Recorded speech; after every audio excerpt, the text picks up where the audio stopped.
everyone. This week I want to talk about one of the most important skills that you'll need if you want to write a novel that works. That skill is writing round characters. If you don't already know me, I'm Maureen Wiley. I'm a writing teacher and a book coach, and I help people overcome their limiting beliefs to write fearlessly. This spring, I've been hosting a free 90-day novel incubator. Last Sunday, we were talking about the importance of developing a protagonist that feels like a real person. This is sometimes referred to in the writing world as writing a round character, as opposed to a flat character. While I was planning our weekly session, I hit upon an idea that had never really occurred to me before as being the base of writing a character that feels like a real person.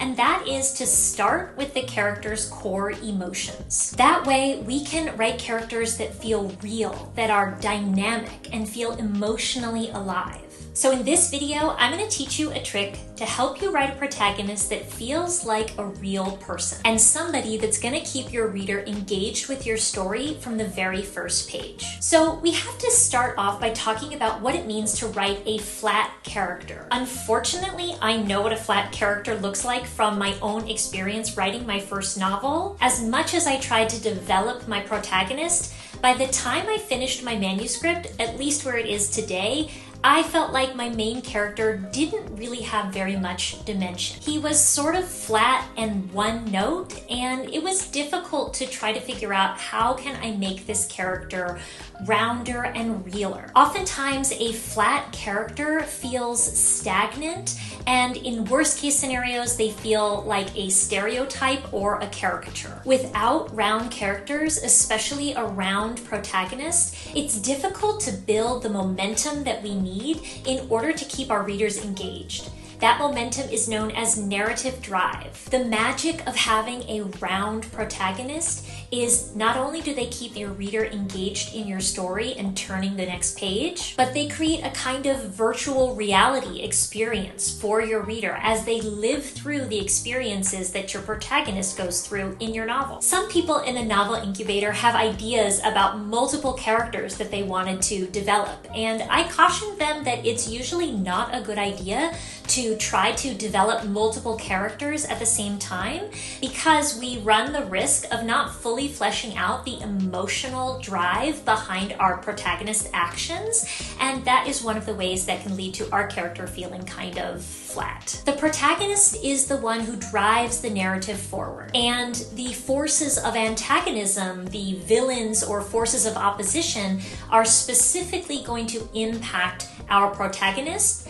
through their emotions. Those forces will create emotions in the mind and body of our protagonist. And as you may have seen in some of my other videos, emotions are the driving force behind all of our actions, including the actions of the characters in your story. So if we stay focused on the emotional arc of our protagonist, it's going to help us to build the momentum of our story and see how things are going to evolve from the inciting incident to the resolution at the end. The other reason we want to focus solely on our protagonist is trying to develop all of your characters at the same time is often our brain's sneaky way of distracting us from the more difficult work of really trying to figure out what is my novel going to be about, what is at the heart of the story, and what ultimately is the transformation that I am going to depict through the actions and reactions of my protagonist. If we don't know that narrative arc of our protagonist,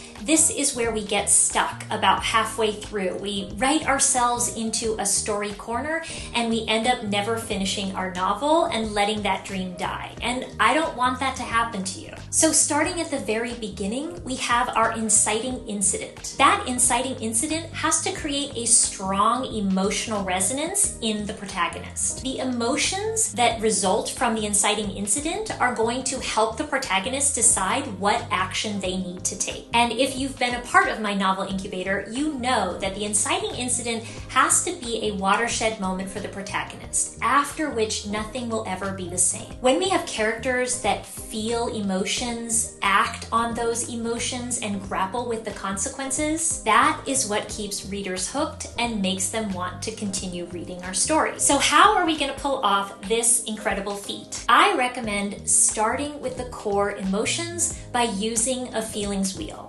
If you've watched my channel before, you know I love to talk about the intersection of creativity and emotions, and specifically understanding how emotions drive our actions.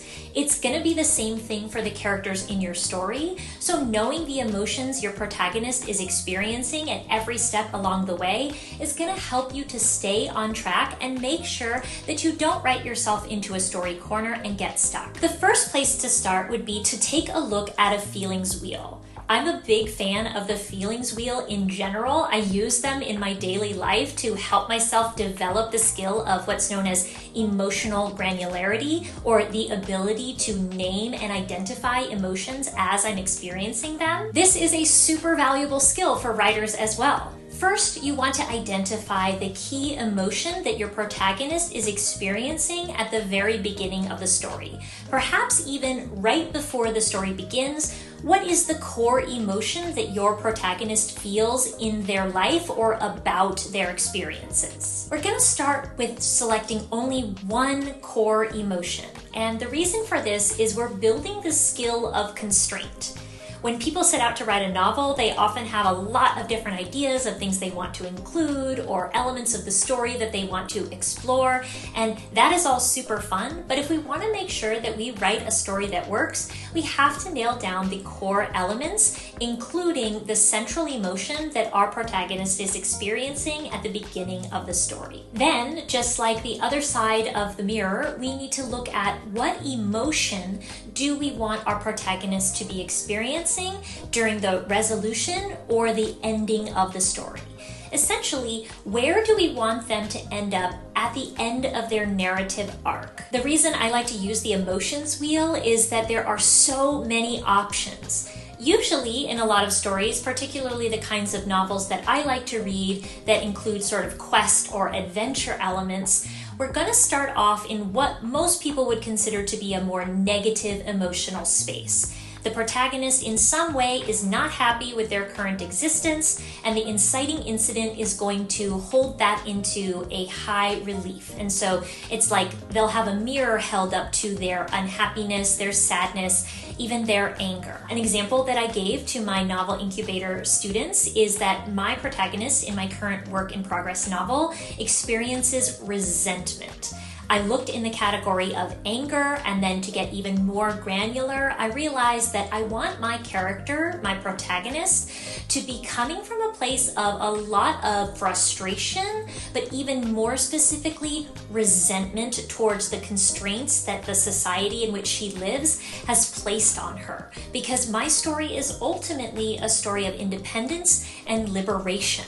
Liberation is the emotion that I want my protagonist to experience at the end of the novel during the resolution, and that helps me to design a narrative arc that will lead her from resentment, frustration, resentment, towards this resolution of feeling liberated, autonomous, and having agency over her own life, which is ultimately the story that I want to tell beyond the details of the plot. What does it mean for your own story that you're wishing to tell?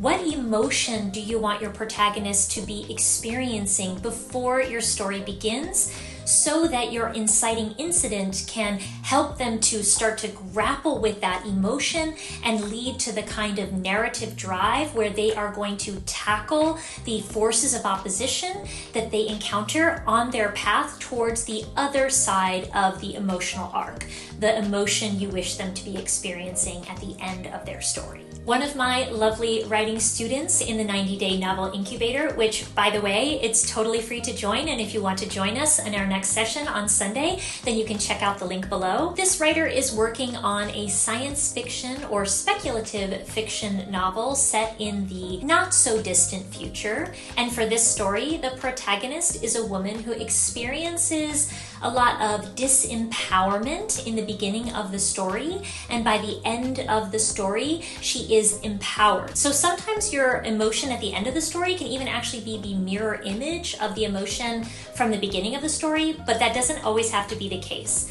The emotions wheel is not the same as a color wheel, so we can't just look to the opposite side, but we can look around the wheel and look for an emotion that resonates with the story we want to tell.